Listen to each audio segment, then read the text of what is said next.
my pleasure to welcome you here tonight to the 2019 Dean's Fellows Speaker Series event, Is It Time to Try Socialism? Socialism has been steadily rising in the American political vocabulary, especially during the past few years, where we have seen the topic explode.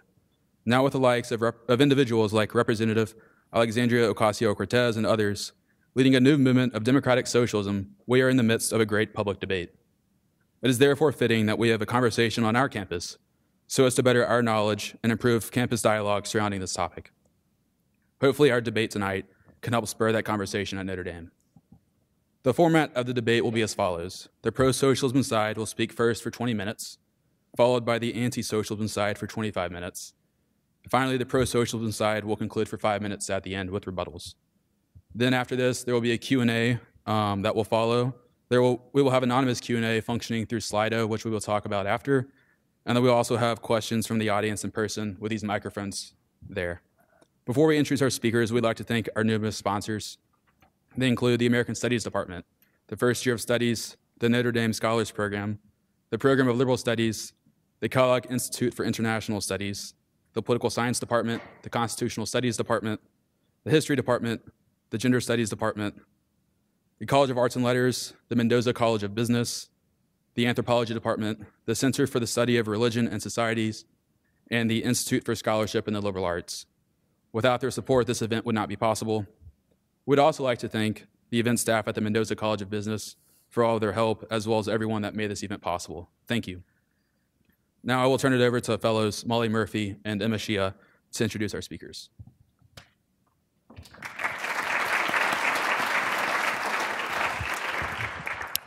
J.W. Richards, PhD, OP, is an assistant research professor in the Bush School of Business at the Catholic University of America, the executive editor of The Stream, and a senior fellow at the Discovery Institute.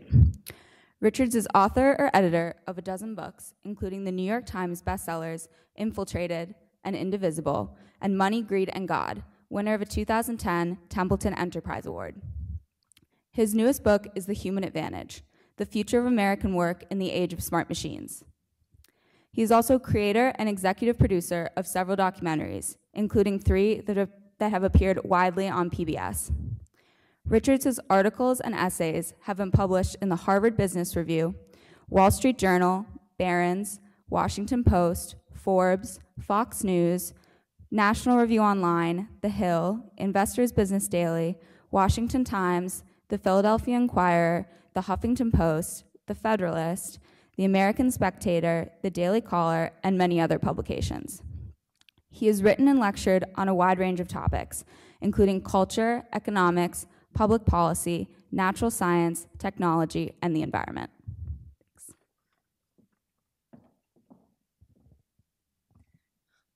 Bhaskar Sunkara is the founding editor and publisher of Jacobin. He's a columnist for The Guardian and the author of the Socialist Manifesto, The Case for Radical Politics in an Era of Extreme Inequality. Sunkara writes for Vice Magazine, The New York Times, Washington Post, and The Nation, among other outlets. He has appeared on programs for PBS and MSNBC and has been interviewed by The New York Times and The New Left Review and Vox. Please join me in welcoming our participants.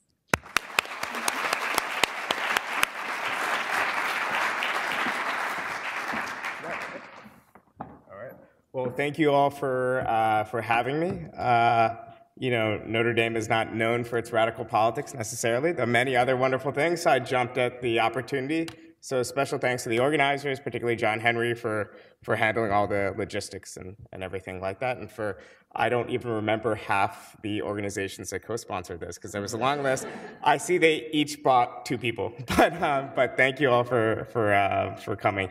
And so I guess I'll begin by saying that, yes, I think it's time that we give socialism a try. I think the answer should be a resounding yes to that.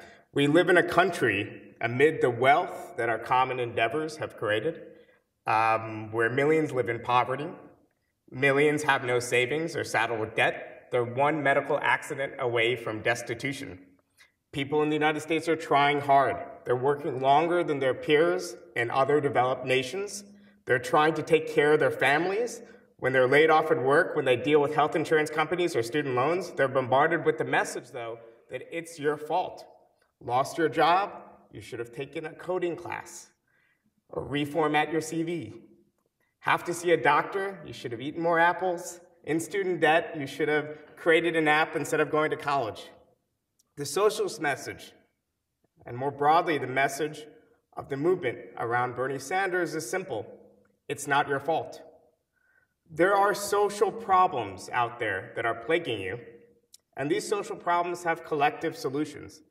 And you can't expect the state or any of these collective solutions to solve all of your problems, but they could at least give you a fair shot at success. And if we take on the millionaires and billionaires who benefit from the way things are, we could change this country for the better. And I think, by the way, that this is a message that will have more resonance in the next 10, 20, 30 years than the "it's your fault" message. So let's start with a definitional point, what I mean by democratic socialism. Democratic socialists believe that too much of life is the result of accidents of birth. We want a society that at the very least guarantees the core necessities of a good life: housing, healthcare, education, childcare. These things should be social rights, not commodities reliant on the ability of one to pay. If we guaranteed these basics, we could ensure that everyone would be free to reach their full potential, to flourish in their individuality, and to contribute to a society where others have the same opportunity. Democratic socialists believe that political democracy is good. We want to see it defended and expanded, but we also want to see it extended into social and economic realms as well. If we think that democracy is a good thing at the ballot box, why should our workplaces be run as dictatorships? Why shouldn't we trust in the abilities of ordinary people with ordinary intelligences to help shape the decisions that shape their lives? This all sounds good, maybe, but does it work in practice? I would say that we know that social democracy works. Socialist parties across Europe, most successfully in Scandinavia, were able to take power in the 20th century. With the aid of affiliated labor unions, they ushered about sweeping changes, securing political democracy, welfare state guarantees, and high-wage, high-productivity economies. There were still inequities in this society, but these were far freer societies than the one me and you live in today. My use of freedom might sound surprising to those of you who were taught that at best socialism is about trading in some form of freedom for some amount of equality. But in my mind, socialism is really about asking the question, freedom for whom? Say you're working for me, and I own a software company or some other company. Now, there's a lot of fixed costs to keep my company going: servers, computer equipment, things like that. And it makes sense that I want whatever assets I invested capital in to actually be used throughout the day. So very reasonably, through no personal malice or ill intent, I want my employees, I want you to work 11 or 12 hours a day. And maybe I want you to work 6 days a week. You need a job, and then you enter into an employment contract with me under these terms. Now, on the face of it, it's a free choice. But work or starve is really, a contract under duress. But say we have a pro-working class president and a Congress committed to reform. And this Congress passes legislation that limits the workday to 35 hours at the same pay that you were given for working 50 hours a week before. And Congress insists that employers hire extra workers if they need those extra hours covered. Now, those 4 hours a day that's lost, those 4 hours a day of production, that restriction on what I can do as a boss with my private property, this workplace that I own, means that I'm having my freedom eroded. But it also means that you're having your freedom enhanced. You now have 4 hours a day to do whatever you want with. You could sit at home and watch basketball. You could take care of your children. You could learn a new language, or you could do absolutely nothing. That's your choice. Now, a certain bedrock of civil and political liberties must be guaranteed to all. They can't be eroded. But the question is, do we prioritize the freedom of the majority or the freedom of the minority that owns private property? By private property, I don't mean your car, your home, things that belong just to you. What I mean is these workplaces and institutions where labor is convened together and that socially created wealth is made. Now, democratic socialists, unlike more authoritarian strains of socialism in the past, don't oppose liberal rights. What we do is we seek to realize them. Now, think about a country like India. India, unlike China, unlike many other countries, actually has a bedrock of civil rights. There's actually a bedrock of liberal rights in India. So you have, for example, relatively free press in India. But there's also around 40% of the population that's functionally illiterate. So a socialist would ask, we wouldn't say this right of the free press is useless, we should get rid of it. What we would say is that wouldn't a right to a free press mean more if there were enforced social guarantees to a robust and effective education? If, in fact, the people of India were able to, as guarantees, have effective education and have time free from endless work and toil to actually reach their intellectual potentials. Now, this is the bedrock of social democracy. This is what I defend and fight for today. The welfare state guarantees to allow people to reach their potential. Now, the question that will arise is, what else do you want? What makes you a socialist? And I'll get to that later. And that's about more radically extending democracy into the workplace and allowing people to receive the full fruits of their labor. But the question immediately should come up, how do we get these nice things? How do we enhance the material security and freedom for ordinary people and at least guarantee the basics of a good life to everyone? Now, capital and labor are dependent on each other, but it's an asymmetrical dependency. You need your grocery money more than your boss needs your individual contributions to the labor process. That's why we form together the political parties, civic organizations, and labor unions. It gives us the power to bargain together to win the sort of concessions that the vast majority of people would benefit from. That's how many of the decent things we have in society today were won. That's how we got Social Security and Medicare to protect those who, after years of hard work, want security in old age. That's how we got labor regulations so that children could stop working in factories and start being children. And that's how we got the mandate to access public education and so on. God rested on the 7th days. If you got the 6th day off, if you're enjoying your Saturdays, that wasn't given to you by God, that was given to you by the organized labor movement. Now, we've evened the odds in the past. And with new movements like those around Bernie Sanders, the revolt of public sector educators and so on that we're seeing today, there's lots of these. I would encourage you to take part in them. I think we could win something like Medicare for all, taking healthcare away from the market and ensuring it as a right, not just in our lifetimes, but in the next 5-6 years. But what about socialism? I don't want to do a bait and switch. I don't want to talk about the glories of Sweden when, in fact, I believe in a much more radical vision of change.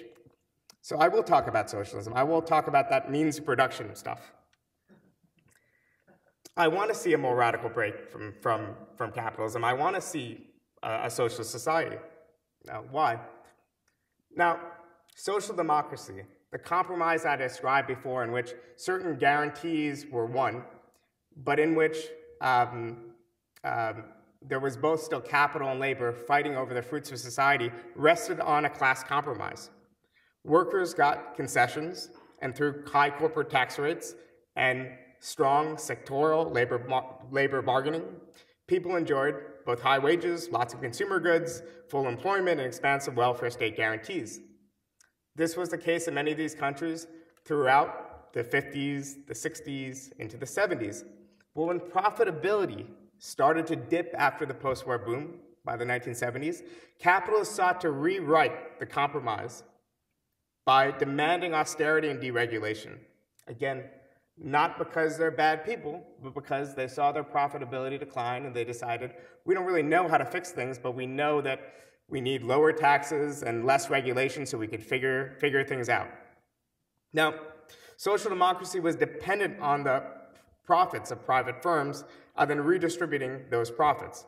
It gave capitalists the power to pull the plug on the experiment. So you make democratic inroads into capitalism, but then even though we all have one vote, some people in society have the ability to say, I'm just not going to invest anymore. So there was attempts on the left wing of social democracy, the tradition that I identify with, to take power away from capitalists, take this power to withhold investment away by socializing production, by passing the ownership of corporations from private capitalists to the people who worked at those companies, people who didn't have the same incentive to attack the welfare state. These measures, like the Meidner Plan in Sweden, narrowly failed. But social democracy still persists in some forms in these parts of the world and represents a proven model that's better than we have today. There's also, by the way, a model that in many cases was enacted by socialist parties who participated and have participated for over 100 years in free elections and the democratic transference of powers and so on. The authoritarian model of the Eastern Bloc is not the only legacy of socialism. Now, I think that this social democratic model can be instituted to some extent in the United States. Then the path from social democracy to more radical socialism, of course, is more fraught. It's more unproven. My proposal is that we go to social democracy and we have the same debates and experiments that they had in, say, 1970s Sweden. If people want a socialism beyond social democracy, if it's feasible, then we would have a society where workers cooperatively control their workplace. We would have a society with radically less power differentials than the society we have today. And if you believe in democracy and you believe in the inherent equality of people, then I think you should want that sort of society. I think there would still be a market in certain spheres, like consumer goods, but such a society would be based on the premise that we don't need capitalists. We don't need powerful elites that have an incentive to undermine our democratic reforms. Now, capitalists aren't parasites. They aren't useless. They contribute certain things to production. Capitalists take entrepreneurial risk when they start up new firms. They participate in convening labor together, which means they act and work as managers. Labor doesn't actually create all value. Now, my argument is that workers can collectively do all the productive things that capitalists do without creating this class of people that are permanent owners of production. Now, the society that I describe won't be year zero. This isn't a society that's impossible to imagine. It's fighting for social democracy and then furthering its gains to challenge capitalist private property, expand the welfare state, and replace privately owned firms with worker-controlled enterprises like cooperatives. Perhaps this sounds abstract to you, but fighting for socialism today means fighting for the reforms that will change millions of lives in the here and now. It means ending homelessness and poverty. It means ensuring that no matter who you are, no matter who your parents are, no matter if you're a man or a woman, you will be able to reach your potential and you will have your individuality celebrated by the society that nurtured you. This isn't a fantasy. This is taking the peaks of the societies that were already created in many parts of the world, bringing it to the United States, and then furthering its democratic logic. Thank you.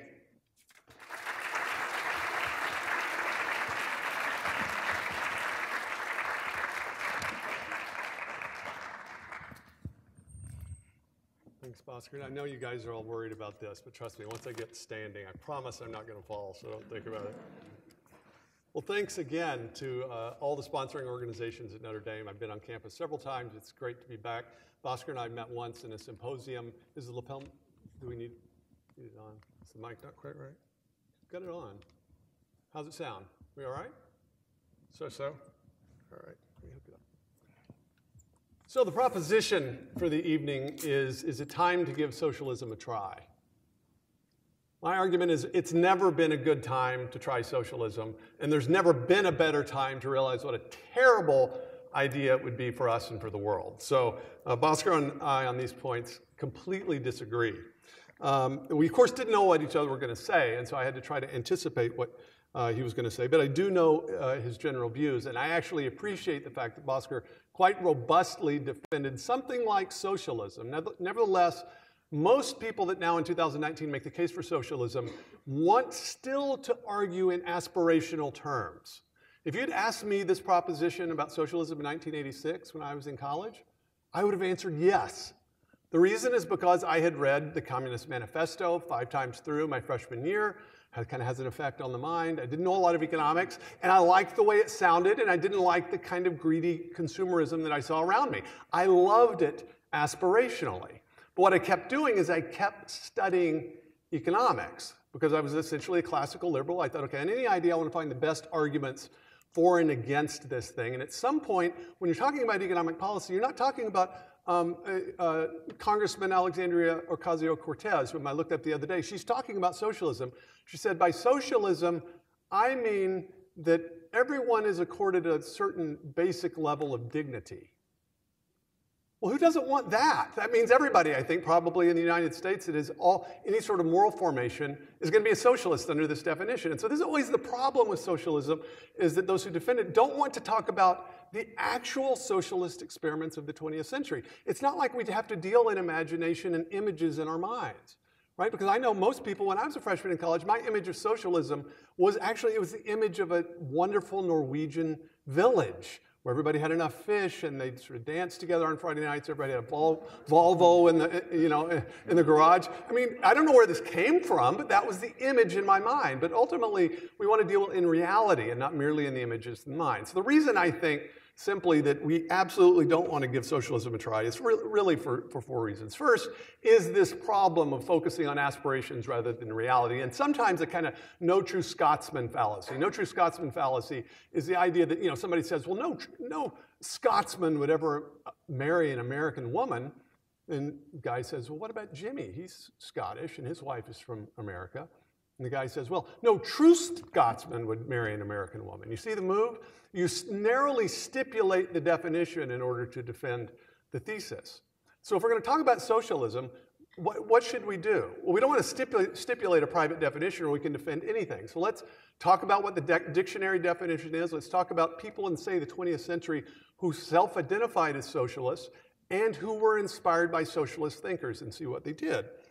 And when we do that, we actually discover something quite stark, all right? So I know it's a little bit pedantic, but I want to give you what Merriam-Webster says socialism is. That's sort of an approximation of what Americans at least mean by this word. Socialism, noun. Definition of socialism, 1. Any of various economic and political theories advocating collective or governmental ownership and administration of the means of production and distribution of goods, right? So it sounds better to say that the workers will organize and will control the means of production. Every time this is actually tried, it's the state. Okay, 200 million people aren't going to organize and sort of plan an economy. And so it ends up being a particular elite, a new and much more powerful, virtually all-powerful elite that is in charge of that process. That's what socialism actually means. If you want to have an employee-owner cooperative, you can do that right now in the United States. You can get together, you can start an ESOP, an employee stock ownership program, and actually do that. You're free to do that in a market economy. And so we're not talking about voluntary associations of workers getting together. We're talking about the confiscation of pre-existing private property, value-created private property that's in private hands, that's confiscated by the state and then redistributed. This is Webster himself telling us this, all right? 2A, a system or society of group living in which there's no private property, right? No private property, so I want that to sink in. 2B, a system or condition of society in which the means of production are owned and controlled by the state, all right? 3, a stage of society in Marxist theory transitional between capitalism and communism, distinguished by unequal distribution of goods and pay according to work alone. All right, that's what socialism means. Here's the good news, is that this is not 1900. So we don't have to just sort of imagine or speculate. Okay, well, what happens when a society actually tries to implement that? No soaring rhetoric about what we hope will happen. No sort of ideal that creates a nice image in our minds, but what actually happens when that's tried? Okay, I'm going to give you the list of socialist experiments in the 20th century, and we'll talk about Scandinavia in a minute, all right? Now, these these are socialist experiments. You might say, now I'm going to name communist countries. But what you need to understand about Marxist theory is that communism was the end state, the sort of desired utopia of Marxist theory. There's a capitalist stage of industrialization, then a process where the means of production are collectivized and distributed. And then, according to Marxist theory, the socialist state will wither away in a stateless utopia called communism. So all the death and destruction, there's something like 100 million people killed in what you might think of as communist experiments in the 20th century, they were killed under socialism. None ever actually got to communism. They all got stuck in the socialist stage, primarily because Marx got almost all the details of the economics wrong. And so they just got stuck there. Now, if you asked a sort of literate, philosophically literate Soviet citizen, say in the 1970s, standing in a bread line for 4 hours, you know, is this what you want? He would have said, no, of course not. This is the kind of necessary evil, a means to an end to this communist utopia. So not even in Marxist theory was socialism actually an ideal. It was, if anything, sort of kind of a necessary evil. And it was only that vision of that communist utopia that kept people going for so long, despite the evidence of their senses. All right, socialist experiments in the 20th century. If we're going to look at the evidence, right, we're going to look at the evidence of history as opposed to our mere aspirations and our images. The Soviet Union, People's Republic of China, North Korea, Cambodia, Vietnam, Laos, Burma, Albania. So Albania, these are all during the Cold War, of course. Hungary, Yugoslavia, Czechoslovakia, Romania, Poland, East Germany, Angola, Ethiopia, Mozambique, Tanzania, Zimbabwe, Cuba, El Salvador, Nicaragua, and much more recently, Venezuela. All right, now what do all these places have in common? Large, massive atrocities, depending in part upon the actual size of the population. So in China, it's 65 million probably killed as a result of these experiments within a couple of decades or so, in part because it's a very large country. Other much smaller countries like Cambodia, maybe between a fourth and a third of the population killed as a result of socialist experiments in a few short years in the 1970s. These are the realities of socialism. It doesn't matter what the aspirations are. If we actually care about people, the question isn't what do we mean to do? The question is, what are we going to actually do? What actually happens when you implement these policies? That's the only relevant moral question. If anything, your good intentions are a distraction from the hard work of asking, what happens when the means of production are collectivized and confiscated in the hands of the state? It's a disaster. And Venezuela, notice, was not a Marxist revolution. It was a democratic socialist experiment that is continuing to work itself out. Now, what do we notice about these countries? Almost all of these countries are countries that had to put up walls and barbed wire to keep people in. Free societies, with all of our warts and all of our problems, when we put walls and fences up, it's to keep people out. That's a basic fact that we want to keep in mind when we're talking about these things. These aren't just sort of academic debates. These kinds of ideas, when implemented in political economies, have actual effects on real people. So socialism, if we defend and talk about what actual socialism is, the way it was implemented in history, and the way it's actually defined and has been widely understood by socialist theorists, fails the test of history. It fails the empirical test of just simply not doing what it claimed to do. It's not anything we should actually want. The third thing is that socialism fails the test of economic truth. Now, the problem, I myself am a philosopher rather than an economist, and so I think philosophy allows you to be a parasite on the other disciplines. And so you can do philosophy, you can talk about anything. But no, I mean, the reality is that it's tempting, if you don't study economics carefully, to just imagine that economics is all about ethics or political ideology. But the question is, okay, is there actual economic knowledge? Are there truths that we discover as a result of studying economics and looking at what's worked and what's not worked, that we simply need to take on board? The economic truths that don't care about our feelings and don't care about our aspirations. And if so, what are those? That is a crucial question. And if you can distinguish the difference between someone's political ideology or their particular philosophical views on politics and the truths of economic reality, then you can actually get somewhere, because you can actually, that's a research program. What are these things that, say, economists across the divide politically actually agree on? Well, they agree actually on a lot of stuff. They agree on the role of division of labor. They agree on the reality of comparative advantage. They agree on opportunity costs. And they agree on the function of prices. What do prices do? What prices do is, you might just think that prices sort of reflect arbitrary decisions by, say, a store clerk or something like that. That's not actually how it works. In a competitive environment with the rule of law, right? So assume the rule of law in a market economy. Don't assume anarchy. Assume a rule of law so you can't kill each other and steal from each other and defraud each other. What prices do is they signal underlying economic realities. So you might have 3 grocery stores trying to sell you milk, right? And that each grocer might like to charge more than he's actually charging. But what he does is he's got to compete with another one, and he also has costs he has to meet, which are determined by the underlying supply and demand. And so what the price ends up doing is it approximates that underlying economic reality. So a functioning price system communicates information about opportunity costs and benefits to everyone that's in the economy. Now, that might not seem like a big deal.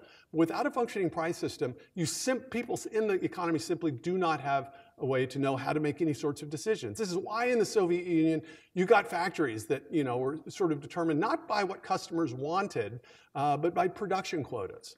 So they might just produce, say a million size 12 tennis shoes, double E, right? Your incentive isn't to sort of provide things that people will freely buy in a market at a price they're willing to pay. Your incentive is to please the regulator that's dictated the quota. So that's why they constantly had shortages, even in a country that was otherwise somewhat productive and had lots of natural resources and lots of human resources, because no functioning price system. So essentially what socialism says is, we're going to refuse to have a system that allows this information to be communicated accurately. That's why it doesn't matter how kind and entirely sanctified the economic planners are, or what Tolkien would call the gatherers and sharers, they don't have access to the information.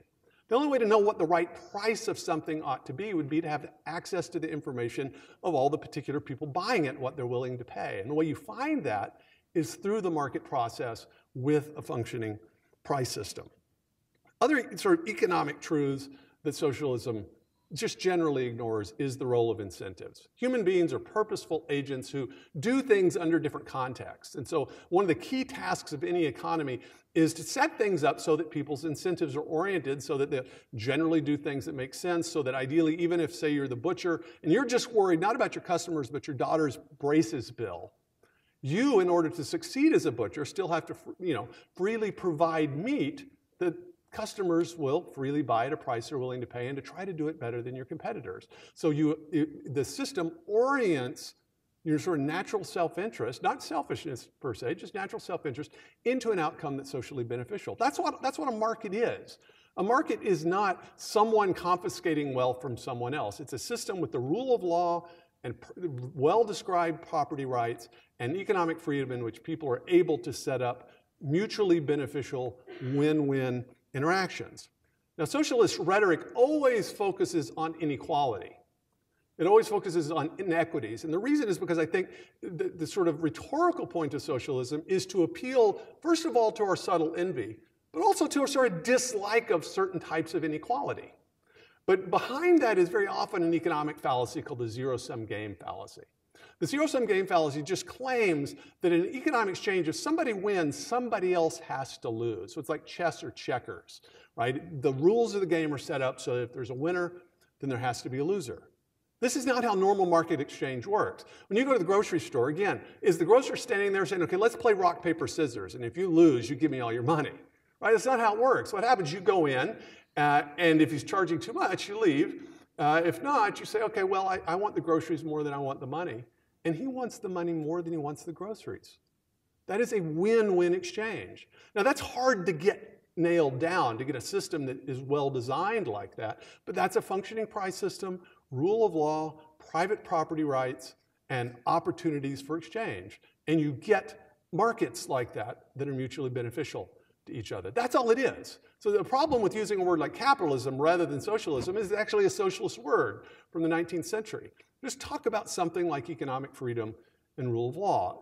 Help you sort of clarify this point. Now, the zero-sum game actually works its way into the socialist description of capital and labor.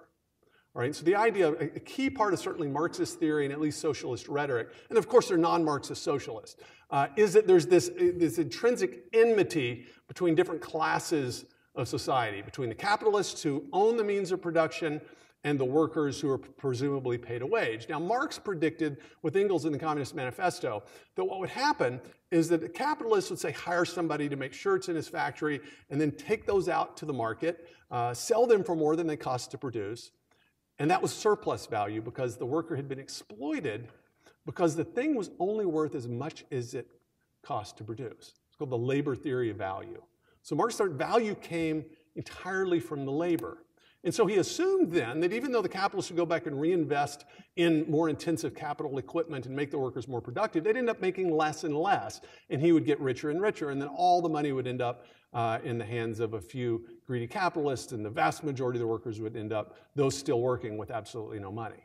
Well, when Marx wrote that in 1848, the wages of workers in factories in London were going up rather than down.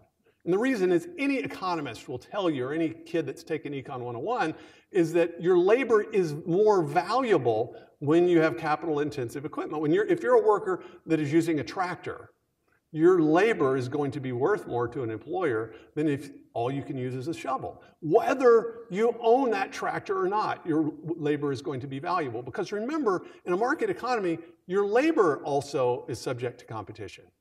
Right? So if you have a skill, there are other people that are going to want your labor. And so the boss can't just pay you whatever he wants. He has to compete with other potential employers. And so what that means is that the product, the sort of fruit of work and of production, is a combination of ideas, of particular opportunities, of locations, sometimes luck, labor, and capital. Labor, in fact, ends up in an information-intensive economy like ours to become a sort of diminishing part of the equation. But labor itself, even Marxists generally now admit that the labor theory of value is wrong. The problem is it's the whole basis of Marxist theory, because once you undercut it, you realize actually this system of capital and labor working together itself creates value for those that are involved and for everyone else. It's not a matter of wealth getting extracted from one and going to the other. And so even if the labor theory of value disappears in socialist arguments, usually this zero-sum game understanding of the economy is retained, in which if one wins, then someone else has to lose. That's the kind of fundamental fallacy that we know empirically is not true. We know that market economies, for instance, that trade with each other, we traded with Japan after World War II, for instance. That's not an extractive process. Both the United States and Japan benefited from that, precisely because trade allows us to divide our labor, it allows us to focus on our comparative advantage. Again, this is just sort of microeconomics 101 stuff. But socialism ultimately has to either obscure these things or outright deny them. And I've had discussions sometimes with socialists who simply deny that there are any economic truths, that it's all just simple ideology. The question is, whatever economic system we want to set up, it needs to be an economic system that accommodates known economic realities. So we want to focus on socialism as is actually defined and has been practiced in the 20th century, focus on what's actually happened when these things have been implemented, and then focus on the known facts and realities of economics. Now, what about Scandinavia? Everyone, including Bernie Sanders, loves to talk about Scandinavia. The problem is that Scandinavia is not socialist, according to the standard definition. Socialism has to do with the government ownership of the means of production and a dissolution of private property. None of the Scandinavian countries qualify. Now, you could have said in 1975 that Sweden was about 50% government-owned industry. So it was, you could sort of say it's half socialist, and it was in fact democratic socialism, and it was not, as opposed to revolutionary socialism. It was also moribund. And if you look at what the Scandinavian countries have done since the 70s and 80s, every single one of them has been turning against it for all of the obvious reasons. Sluggish growth, high unemployment, things that you don't want. So yes, there's a large kind of social welfare state. They still have that and have large sort of marginal income taxes, but it's not socialism. So if we want to talk about what kind of social safety net should we have, what kind of means-tested welfare program should we have, great, let's have a conversation about that. But that's not socialism. That's something else. And if you don't believe me, just look at what the president of Denmark said in 2016. He was tired of the country being called socialist. He said, no, we have a vibrant social welfare program, but we have a market economy. And if you don't believe me, two independent surveys, the Index of Economic Freedom by the Conservative Heritage Foundation and the Economic Freedom in the World Index by the Fraser Institute in Canada, you can just Google these and see, they list in terms of economic freedom, the countries that are most free, in terms of rule of law, private property, contract rights, regulation, all these kinds of things in economic freedom, and the ones that are least free. All of the Scandinavian countries are in the top 20. On the Index of Economic Freedom, they all fall in the mostly free category with the United States. And the ones that are, in fact, the most free end up, for the most part, being quite small countries, even city-states like Hong Kong and Singapore. So these are actually, on many metrics, very economically free countries. These are not socialist countries. So let's not do the kind of bait and switch and talk about Scandinavia, because that's what's in most of our minds. None of you that came here sympathetic to socialism were thinking, yeah, let's get some Stalinism. That sounds awesome. Right? None of you were thinking that. You were thinking of Scandinavia. That's what I can tell you. I did an independent study in college on socialized medicine in Sweden, because this was the image that was in my mind too. But they've been moving away from semi-socialist policies since the 1970s and 1980s. India, which Bhaskar mentioned, India actually started out semi-socialist after its independence until about 1990, and it had very dreadful growth, serious economic problems. There's still hundreds of millions of people that are absolutely poor in India, but what's happened since the 1990s is market reforms, right? Not more socialism, far less socialism. More innovation, more economic freedom. Now, India has very serious problems. I'm not implying otherwise, but they turned their backs on socialism after trying it. They unfortunately stayed a British colony slightly too long, and so 1948, the British were trying socialism, which also turned out very badly. So the actual socialist experiments in the 20th century have been unmitigated disasters. Democratic socialist experiments have tended to be short-lived for obvious reasons. You can actually look up the economic realities. Now, so there's still this question of inequality, and so I think we should just kind of deal with the moral question directly. Justice is about treating like things as like and unlike things as unlike. The problem is not that some people have more than others. The only reason that would be a problem is if it were a zero-sum game. Right? If it were a zero-sum game like a pie, if you got a pie and I eat 2/3 of the pie, that just leaves 1/3 for the rest of you, right? Kind of a drag with this crowd, right? So the best we could do is divide it up equally. But what if the economy is not like that? What if wealth is not like that? What if under certain conditions, human beings working together create value and create wealth that was not there before? Then there's no reason to assume ahead of time that just because one person has more than another person, that they confiscated it or extracted it from someone. The late Steve Jobs, not a great guy in his personal life. He did not get rich stealing iPhones from homeless people, right? That's not how it worked. What did he do? He participated in a process of wealth creation that has improved the lives of hundreds of millions of people, his employees and customers and himself. Right? That's how market economies work. They actually increase and channel the creative capacities of human beings made in the image of the creative God. So what we want is an economic system that allows us to do that. And then finally, I'm at Notre Dame, I teach at Catholic University. Socialism fundamentally contradicts central Christian and Catholic ideas. It fundamentally contradicts the Catholic worldview. And I'm probably out of time, so I won't spend a lot of time on this. So let me just quote Pope Pius XIII from 1931. And he's talking about Christian socialism here. Socialism is based on a theory of human society peculiar to itself and irreconcilable with true Christianity. Religious socialism, Christian socialism are contradictory terms. No one can be at the same time a good Catholic and a true socialist. Thank you very much.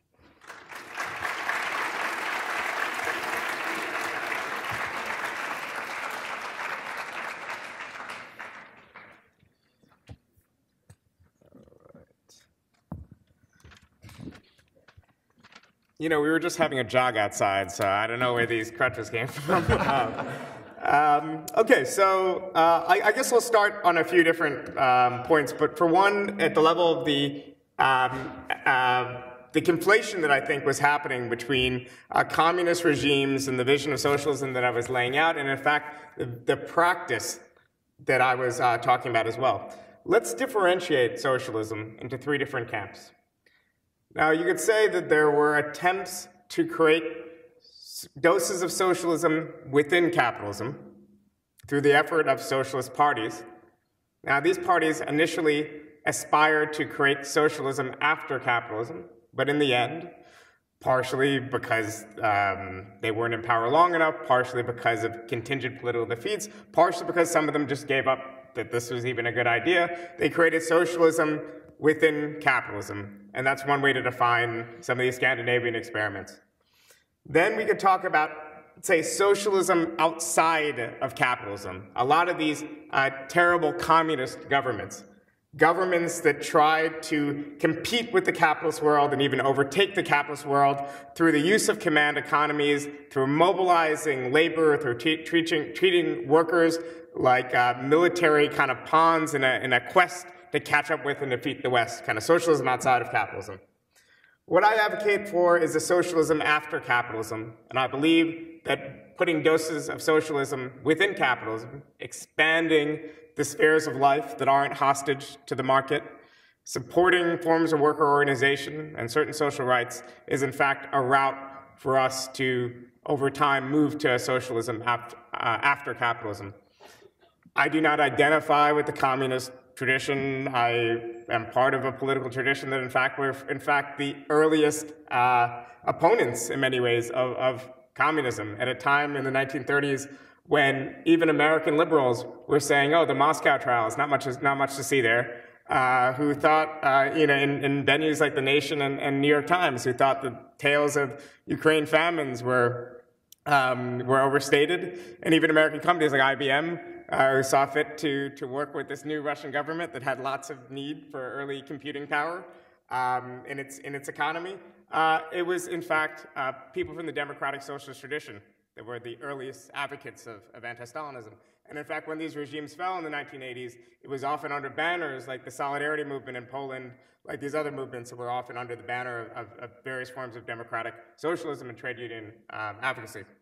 Now, I would say, and I'll say this somewhat rudely because we otherwise get along, and we've met on a few occasions, everything you said about the Marxist labor theory of value, I think just on the grounds of edification, you should ignore.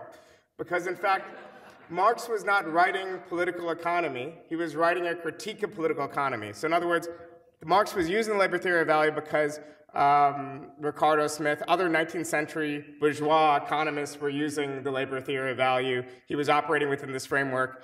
If he was writing in the 20th century, he might have, for all we know, used a marginalist theory or something else to make his political case. Marxists don't think that labor is a source of all value. Marxists don't think that the economy is a zero-sum game. Many of the ideas he's describing as Marxist are, in fact, if you want to be technical, Lassallean ideas. So you can look up who Lassalle was and look up Marxist critiques of Lassalle. But I think that was wrong. Otherwise, I think some of our issues are definitional issues.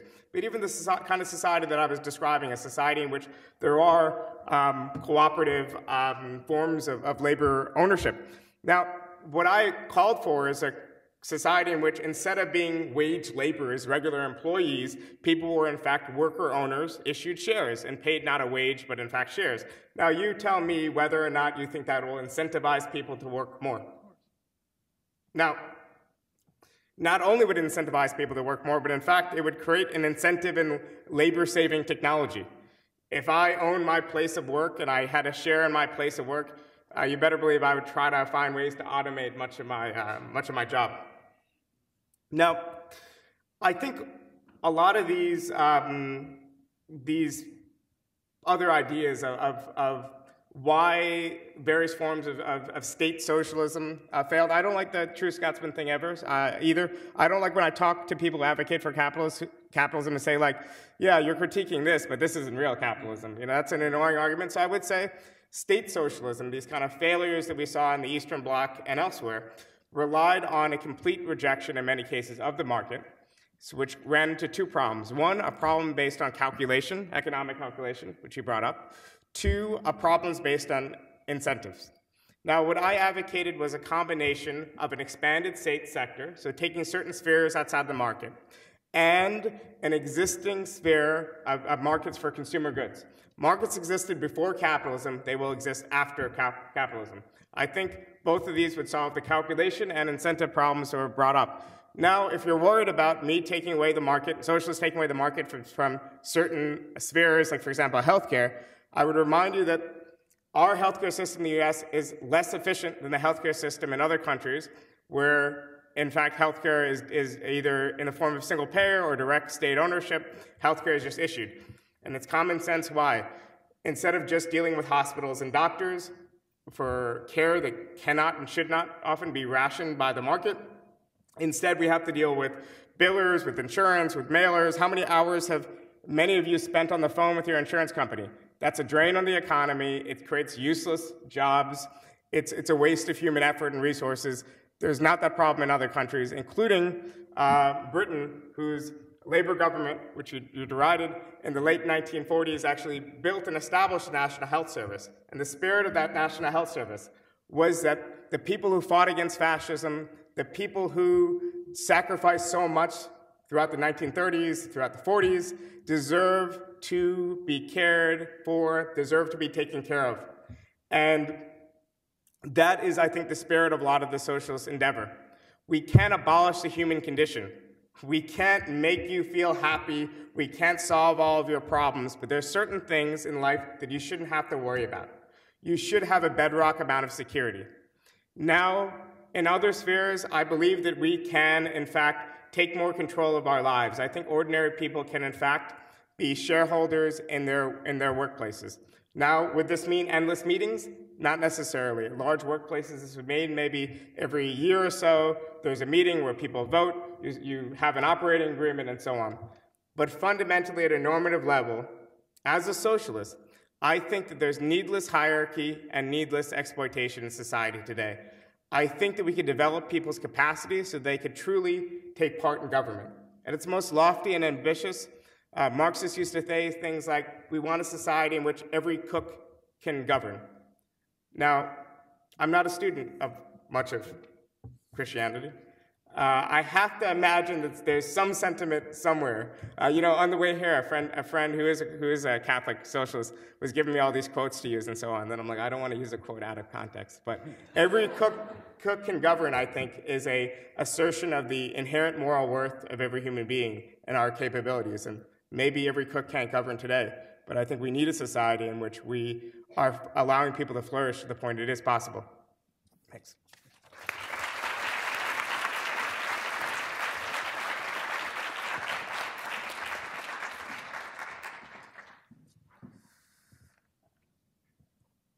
Okay, we have time for about 20-30 minutes for some questions. Folks, if you want to stand up there, I'm also going to project a website where you can ask questions anonymously, if the projector works.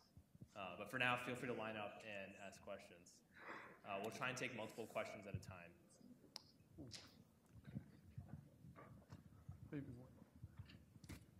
Okay. Not too many at a time, or I'll forget the middle one. We'll do each of you. So you go ahead on the left first. All right. My name's Thomas, and I'm new to this whole sphere of socialism and capitalism. I study theology here at Notre Dame, and my question is directed towards Dr. J. Richards. Basically, I want to be to the point and say that I don't think you're being intellectually honest to say that socialism goes directly against Christian ideas. What about our very salvation, which is the parable of the sheep and the goats, which is about giving food to the hungry, drink to the thirsty, shelter to those who need shelter? What about the Acts of the Apostles, where they live in community and they pool all their resources together? what about Zacchaeus, the tax collector, who Christ converts into one who sees their salvation dependent upon giving drink to the thirsty, food to the hungry? And so what I'm trying to say is, if we, purely from a Christian perspective, if we extract out a superstructure from Christ and his teachings, it looks a lot like socialism. Great. And I think it's a lie to say that the ideas of socialism go directly against Christian Right. belief. Okay, that's a good question. I was quoting Pope Pius XI, so if you disagree on that point, you disagree with him, right? I was just quoting him, but I'll tell you why I think that you're mistaken. Remember that, that's fine, but I didn't say that. But what is socialism? Again, we're back to definitions. The meaning of socialism involves the state collectivizing the means of production. In Acts 2, the centurions weren't knocking down doors. The Holy Spirit moved the church in Jerusalem, new Christians, right? Jews that had come from around the Roman world at Pentecost. Lots of people away from home, away from work. And then in that situation, the Spirit moved the local people, the new Christians in Jerusalem, to sell their things and to share. Sharing is not socialism. If we just use socialism to mean help poor people, right? Forgive others, share amongst our fellow believers, it's completely useless. We're just sort of stipulating the word socialism to mean good stuff, essentially. That's not what the word means. Call those things what they are: sharing, charity, helping others, self-sacrifice. Those are all virtues. They have nothing to do with socialism. They pre-existed socialism, they pre-existed the theory, and they don't have anything to do with the state collectivizing the means of production, which is the primary definition of socialism. So I know you think it's intellectually dishonest, but it's based, I'm just quoting Merriam-Webster's definition of socialism and all the socialist theorists of the 19th and 20th centuries. None of the examples you give have anything to do with the state collectivizing the means of production and dissolving what private my examples property. have to do with is ideals, and I think that we should shoot for these high ideals that the scripture gives I us. totally agree. I don't think the state confiscating the means of production and abolishing private property is an ideal. I think it's a disaster, and it doesn't have anything to do with those particular examples. So that's It does, but Thank you. We'll go ahead and take two questions right here. Yeah, this is for Mr. Sunkara. I'm Sean. Closer to the mic. Closer. So basically, you talked a lot about debt, and that's something we all struggle with. I'm paying for school, and particularly nationally, like our national debt is massive, and it's only growing every day. And so I was wondering, with this whole collectivizing of the means of production, how do you propose to do that without either massacring all the capitalist owners or plunging us even further into debt and essentially screwing over my generation with more debt? Well, if you actually look at, let's say, what I mentioned before. Sorry, we were supposed to take two. No, it's But what okay. I Go mentioned ahead. before was the Mitre plan. The plan of that was essentially Swedish unions basically saying, we're making less aggressive wage demands, and some of these savings, like let's say every year there was a 5% increase in wages. Instead, there's going to be a 3% increase in wages, but some of this excess profit would in fact go into a shareholder fund. And over time, over the course of 20, 30 years, workers collectively would control their companies, but in fact, capitalists are being compensated. That's one kind of model of a transition. So I don't propose kind of a violent path to change on moral and ethical grounds, but also, it's just not the kind of societies we live in. In revolutionary Russia and that era, these are societies that were autocratic societies where the only way to overthrow a monarchy was through kind of violent revolution. In fact, democracy, having a parliament, these were past victories of the workers' movement, having representative democracy. In the past, people with this kind of logic of defending hierarchy and privilege would say that only the literate should vote, only those who own property, and so on. So when I look at the representative institutions of a society in a capitalist democracy like the United States, I see partial victories. I don't see the enemy or something to oppose.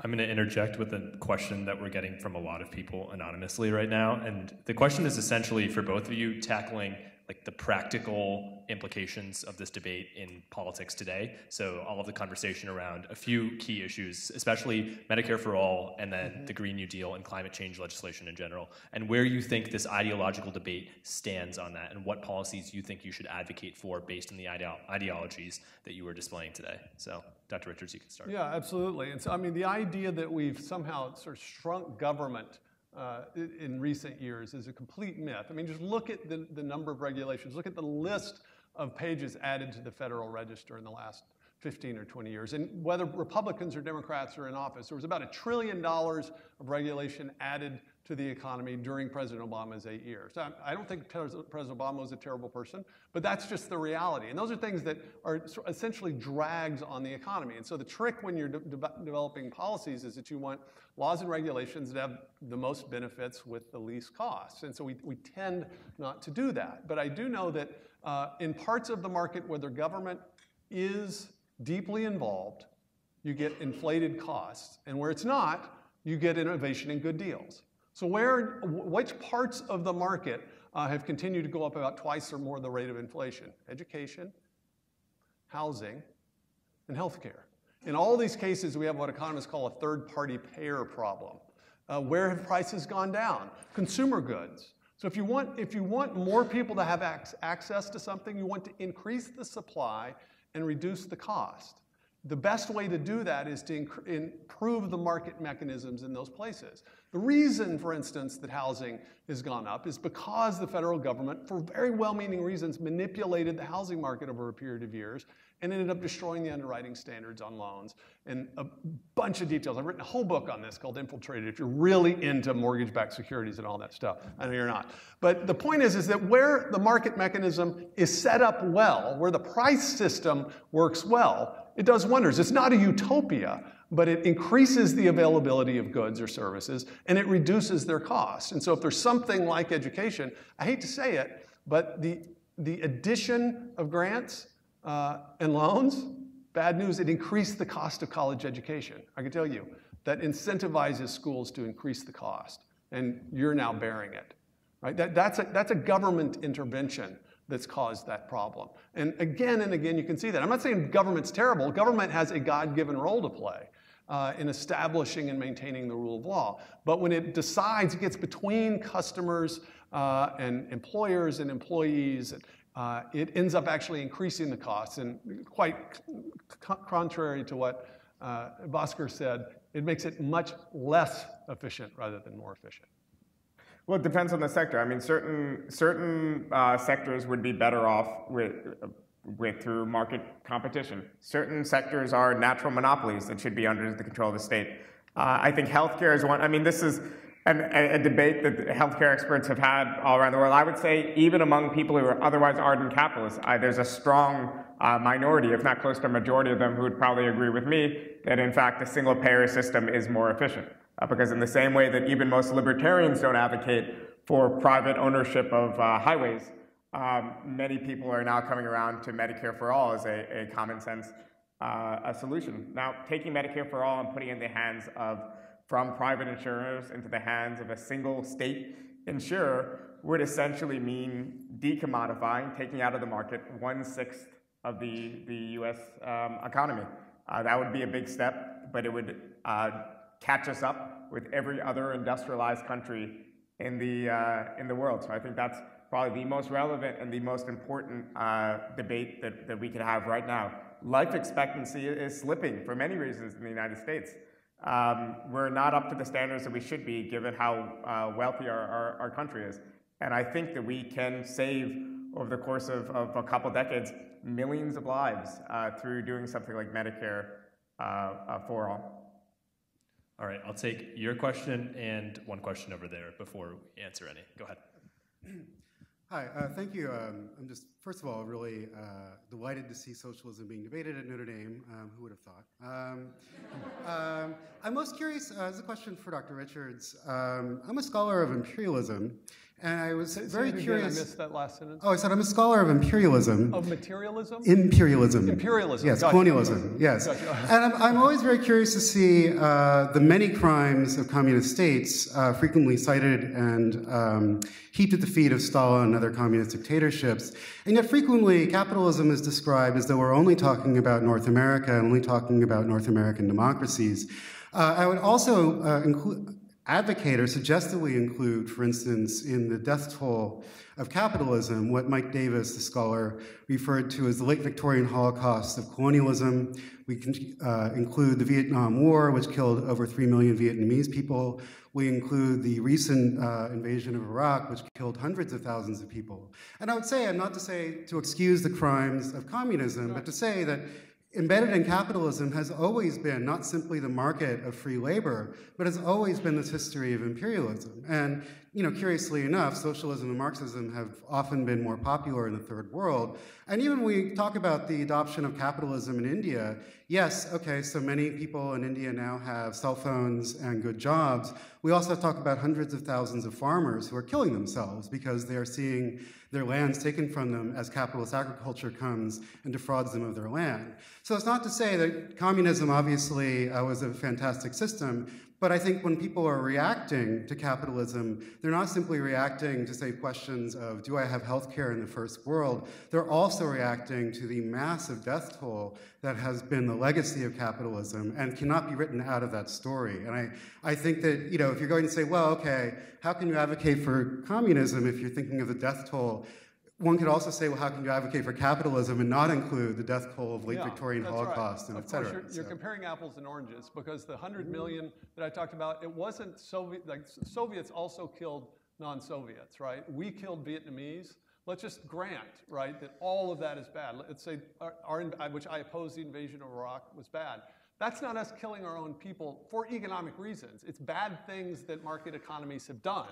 But then nothing in my argument says that market economies are intrinsically virtuous or always do nice things. I'm talking about a system of rule of law, private property, contracts, free exchange. So farmers getting run off their land, that's not anything I've defended. I've defended the value of particular and discrete and detailed property rights. Now, how you get those in countries that don't have them is a tough question. But the fact that, say, you want to identify the United States as a capitalist country has done some bad things doesn't tell us anything about the economic system. It just tells us Americans have done some bad things. It doesn't tell us anything about the coordination problem or the problems with socialism. That 100 million death toll in the 20th century, that is entirely deaths within countries that tried socialist experiments as a result of economic experiments. So it's not various foreign wars or anything like that. That's the statistic. There is nothing like that in the free world, nothing whatsoever. Every example you gave is a capitalist or a market economy doing something bad, which I totally agree. I don't like. I'm ambivalent about the Vietnam War. I suppose. It also depends on whether it's intrinsic to the structure. So let's say if we're having this abstract debate about systems, right? Now you got me defending capitalism, but I think it's worth thinking about. We know that the history of capitalism is in fact, and I take your point, and I agree with it, but the history of capitalism is in fact intertwined with the history of slavery and then intertwined with the history of imperialism. The question is, could you have had capitalism without these things? So in other words, and I think in fact yes, so for example, let's say slavery's impact on capitalism, which is very, very real. It's cheap raw materials that fed capitalist industry. Now, can you imagine a sharecropping system or some extreme low-wage labor that might have fed that capitalist machine, albeit a little bit slower? I think probably yes. So in other words, I disagreed when he did it with kind of just these out of context, kind of abstract, very contingent historical examples to attack the legacy of all forms of socialism. I think we're going to try to think of capitalism as a model. We have to kind of separate the type of imperialism and slavery that was done in certain forms of feudal societies that continued under capitalism. If you follow the example of your logic, then wouldn't you also score under socialism the deaths in Afghanistan by Soviet troops and so on? So I think if we're going to have a debate about structures, it can kind of sometimes be a red herring on both counts. All right. over there. How's it going? Bhaskar? Dr. Richards. Basically, you were making a point.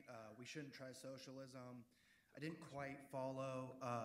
You were talking about prices and markets. Yeah. What is it about democratically run business and firms and co-ops that are antithetical to prices and markets? Right. Nothing whatsoever, but the word, the devil's in the words here. Democratically run. There's absolutely co-ops nothing, with no laws. I'm talking nothing whatsoever. Nothing whatsoever. So if you want, you can do that in the United States right now. And remember, tech companies in California pay workers very often in stock options. You can go, if you work for GM, you can go buy stock in that company right now. Or if you want a much more kind of intimate relationship between capital and labor, you can start an ESOP, an employee stock. It's an employee-owned company in which you essentially own chunks of it, and you're also workers. That's a corporate model. I'm not saying there's one kind of ideal type corporate model. I actually think the incentives on that make sense. I'm sort of surprised that there aren't more employee stock ownership corporations than there actually are. I think part of it is that a lot of people, the truth of the matter is not everybody wants to be an entrepreneur and a business owner. It's highly stressful. You're bearing risk.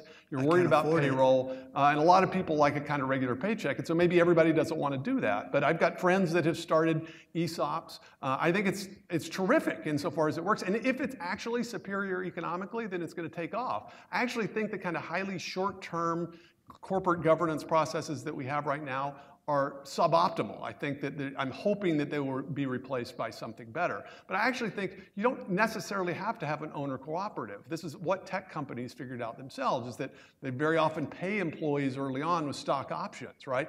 Actually very low wages, but the possibility of doing well if the company goes public. That's what that is. So it's very hard. I mean, who exactly is the proletariat at Apple, in the United States? I think that the kind of simple distinctions between capital and labor that are sort of imported from 19th century factories or something like that, I just don't think that they have all that much explanatory power in the 21st century. But the working class is simple. If you have to work for a living, you're dependent on someone else to work. If you could get fired at any moment, if you are sick or you have to take care of your kid and you miss 2 shifts, and then you don't have a job the next day. I mean, this condition of being dependent on a boss is the reality for most people today, for billions around the world. How's that different, though, from an employer, right, who has to pay those people and has to keep payroll going? Course. Has to keep. He's no, also absolutely. dependent. No, I completely agree. That's why one of the fundamental points that socialists make is that, in fact, capitalists themselves are not motivated by these negative things like greed. They themselves are captive to the market. If I'm a low-wage employer and I'm paying a fast food worker $10 an hour, I might in my heart want to pay all my employees $25 an hour. But I know that I'll either not stay in business or I'll be run out of competition by someone else.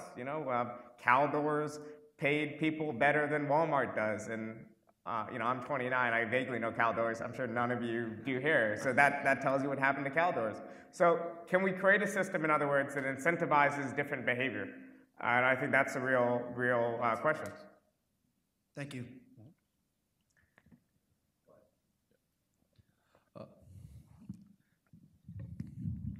Howdy. This is a question for Mr. Sunkara. So I know you said you don't know quite that much about Catholicism, but this question more deals with the Catholic objection, particularly the one brought up by Pope Leo XIII in Rerum Novarum. So I was wondering, I was interested in how you would answer his 3 objections to socialism, namely that it infringes on an individual's right to own property that he has invested in, that it disrupts natural familial relations by putting the state in the family, and that it causes disruption in society by encouraging hatred between individuals who happen to have different amounts of wealth. Right. So I would actually agree with the first two points. I mean, that's much the point, right? So in other words, I think that capitalist private property, again, not personal property or not kind of collectively owned property, is inherently based on exploitation and built in hierarchical way, and I think we should reject it on normative grounds if we have a replacement to it. Capitalist private property also helped fuel, was a huge advance over previous forms of production, over feudalism and so on. I think we can supersede it. On the second point, certain forms of familial relations should be disruptive, especially in the context that he was speaking. So in other words, a corollary that happened a lot in the 20th century when women first entered the workforce in some places, like in Sweden, the 60s, and also when they began to get higher wages, was in fact divorce rates increased, right? So in other words, is that a breakdown of some of the traditional family structures? In a sense, yes, but it also meant that women in bad and abusive relationships are no longer economically dependent on their husbands. So in other words, in the same way that the struggle was fought, and the struggle, by the way, continued into the late 20th century and even many European countries, Catholic countries, for, let's say, the right to divorce, doesn't mean that people advocate the right to divorce, which I'm sure everybody advocates now today, but was not a very popular position, probably even on this campus, a few decades ago. It doesn't say you think most people should get divorced, or everyone should get divorced. It means you believe in the right. And what I would say is that you want to allow people the economic power to leave bad situations. You want to prevent abuse and so on, so that we can actually form partnerships and form families on a more equal footing. And as it relates to children, it's different, obviously. The authority that the parents wield over their children should be justified, because it is justified, though obviously it's within limits, right? Like you can't abuse your child and so on. But yeah, so I would say that what he was fearing was in fact correct on those 2 points, at least. Unsurprisingly, the top question online is also about a pope. And the question is, Dr. Richards, you quote Pope Pius, what about the current Pope Francis and his capitalism gives a moral cloak to inequality? The quote from Pope Francis is, capitalism gives a moral cloak to inequality. And how would you respond to that? Yeah, and I like Pope Francis a lot. I don't agree with him on everything he says on economics. I think that his economic views very much reflect the kind of Peronist Argentinian situation. When he's talking about capitalism, he's using it as an ideological term.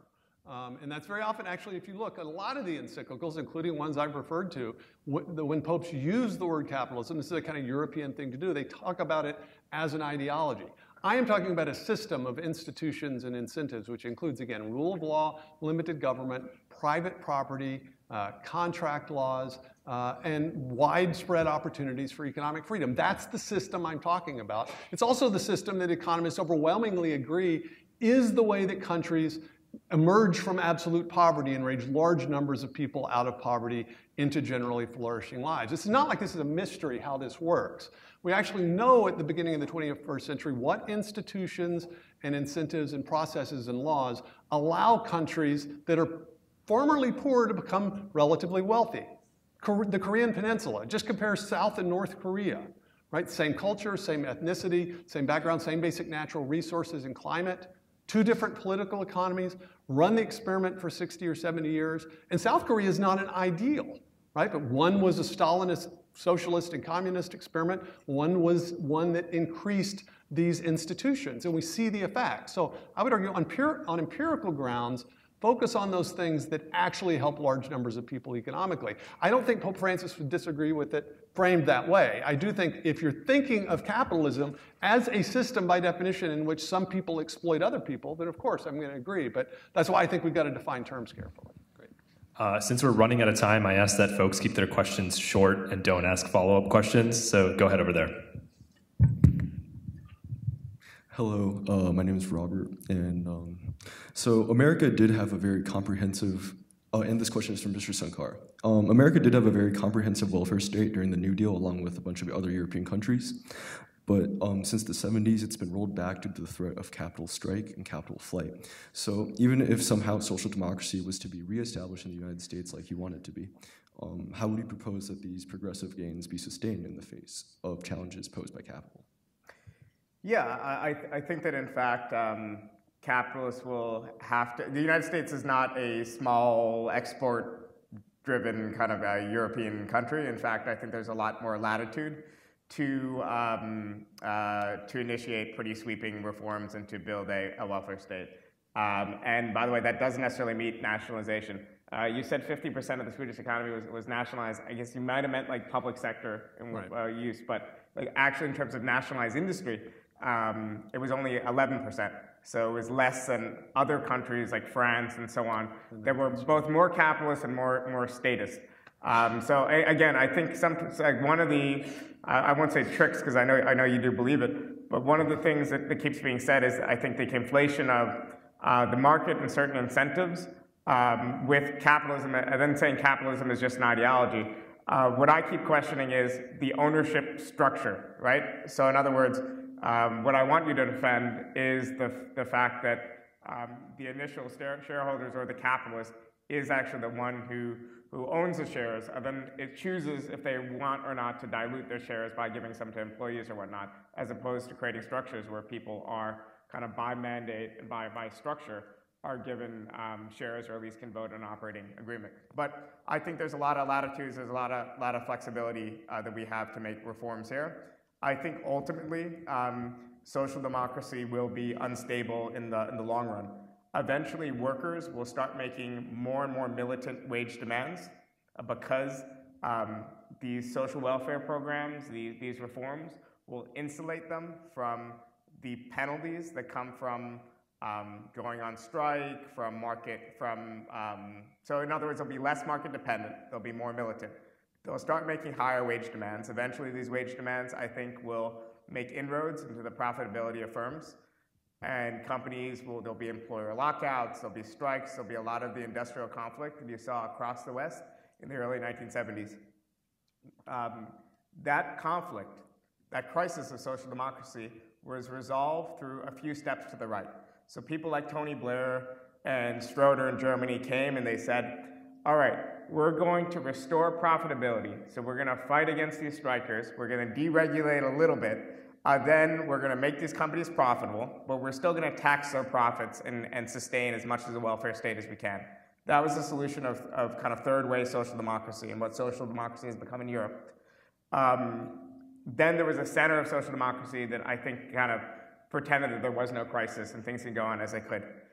Then I think where there is interesting potential answers and where my tradition would lead would be the left wing of social democracy that said that there is a real crisis and we can resolve this crisis through enhancing worker democracy and employee ownership and these other measures.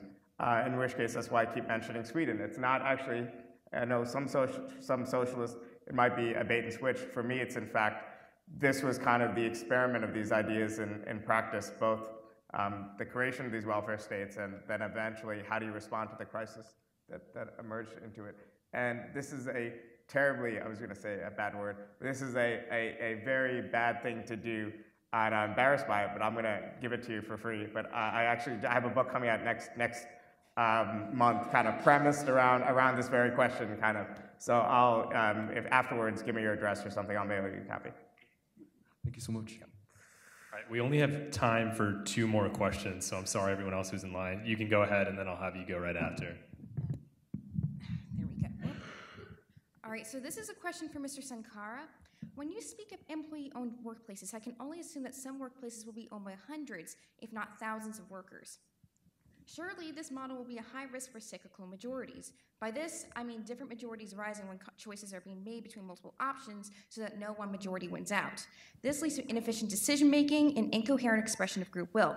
To make things worse, the political scholar Kenneth Shepsley has shown that the more voters in a decision-making group, the hundreds and thousands I reference, the more mathematically at risk that group is for cyclical majorities. Therefore, I can only assume your worker-owner model will be very susceptible to this detrimental phenomenon. How do you address that? Well, yeah, I think it's a very good question, and the question can be resolved the same way we resolve democratic questions within our societies today, which is we adopt representative models. Operating agreements might have a combination of people who are elected by lot. At small firms, let's say you're at a coffee shop that's a co-op, you could in fact probably make every management decision collectively at weekly meetings or something like that. At larger firms, you cannot, right? And you also need to, at least temporarily, hire managers that have the ability to fire and discipline people.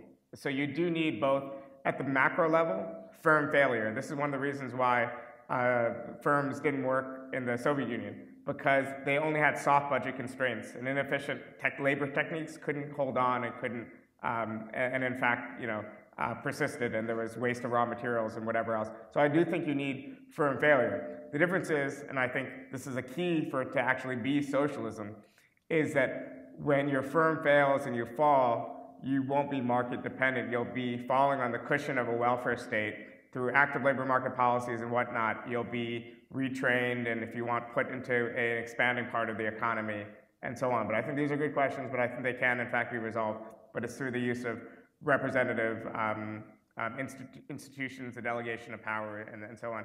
And the last point, I'll let you have the last word, but this is also one reason why, even in theory, I've never been a communist, even in the Marxian sense, because I think what it implies is that there will be a point of politics that will be post-political.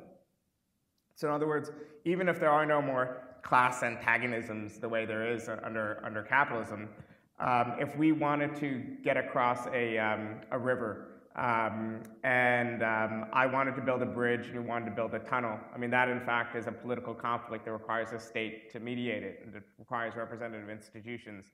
The institutionalization of knowledge and techniques and so on, I think, will always require a state. Much in the same way that I mentioned before, that a kind of authority of a parent over a child is justified, I think the authorities of a state above us is justified. I think even you would agree with that, is justified, but has to be constantly questioned and limited in its sphere and held to account. So freedom of religion, freedom of speech, this bedrock of a civil society has to be there. My fear with capitalism is that the concentration of economic power, in fact, bleeds into these other spheres and diminishes the possibility for real democracy. But of course, you could say that the same might be true in a different sort of society. But that's why we resolve it through politics, through creating structures and things like that. But it'll be a constant, ongoing project, not a snap your fingers, we're here kind of thing. And this stuff, by the way, is worked out in ESOPs all the time. And what ends up happening is that the workers vote, and they end up with people that they delegate to make these decisions, because it's otherwise impractical. But remember, we're talking about two completely different things. We're talking about socialism as actually practiced and as defined, right, and as the term has been used, and voluntary associations of people deciding to get together, risk their own capital and savings, and start a company which then they share in this particular way. That's a corporate structure within a market economy. There's nothing wrong with that. I think that's great. So we've already got that. And so don't confuse these two things and think we're talking about these sort of worker cooperatives that are voluntary as if we're talking about socialism. We're talking about something else. Great, and the last question.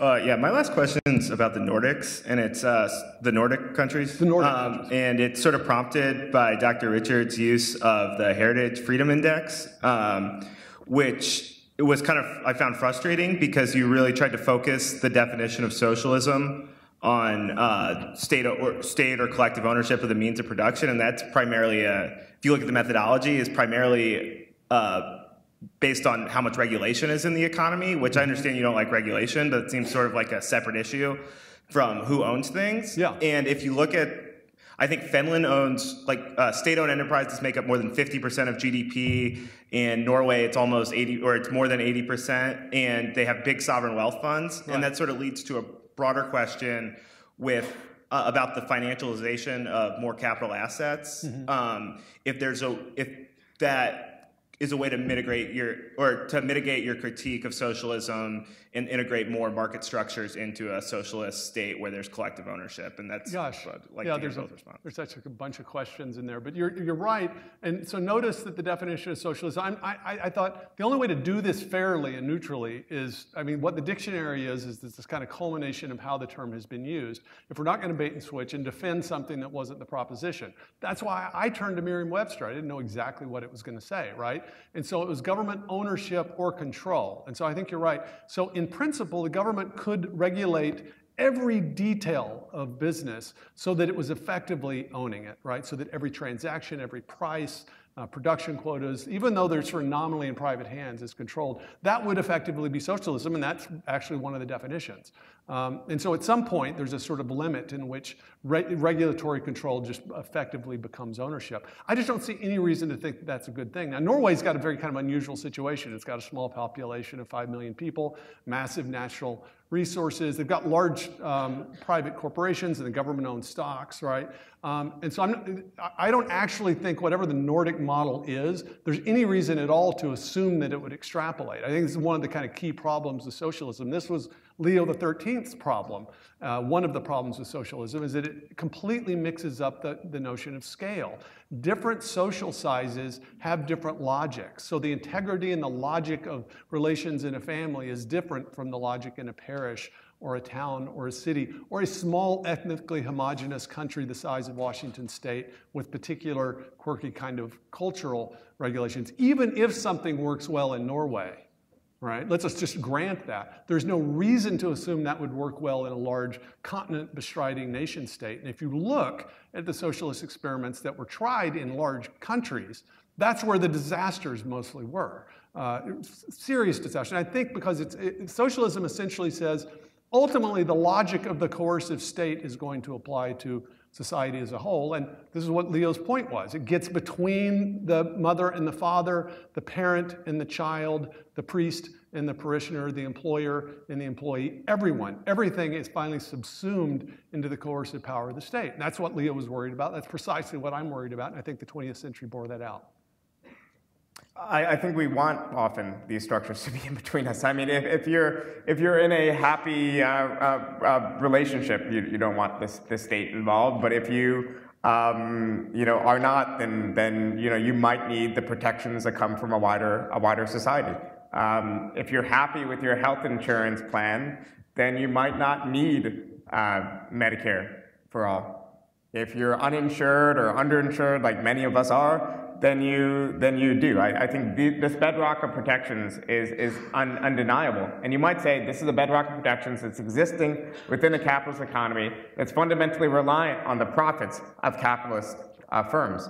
My argument is that the existence of a small group of capitalists who have tremendous wealth and powers, the millionaires and billionaires of this society, are making it almost impossible to enact these sorts of reforms. And in fact, if we're to enact these reforms, we're going to need to erode their power, and we're going to need to expand the power of workers. I think if you follow that logic to its conclusion, it will mean that we'll have to empower workers to take more control over not just managing existing corporations, but through the use of, yes, public banks and other criteria, being able to start new businesses. And this won't look like a dramatically different society. I think this will look a society where everybody's a little bit healthier, a little bit more empowered in their workplace, and so on. But the point of a good society, and I think this is something we would all agree, isn't just what we do at work. It's about the time we spent with our loved ones, with our families, and so on.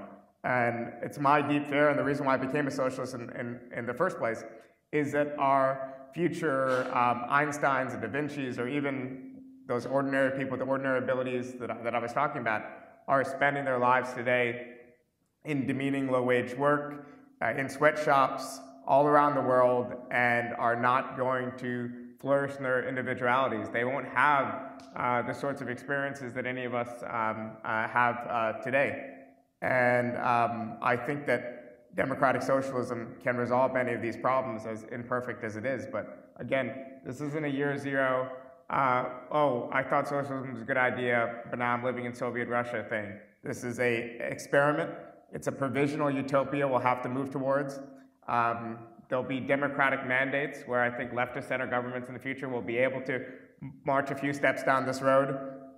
Then there'll be reversals. We'll have to backpedal a bit. This has been the practice of countries across Western Europe.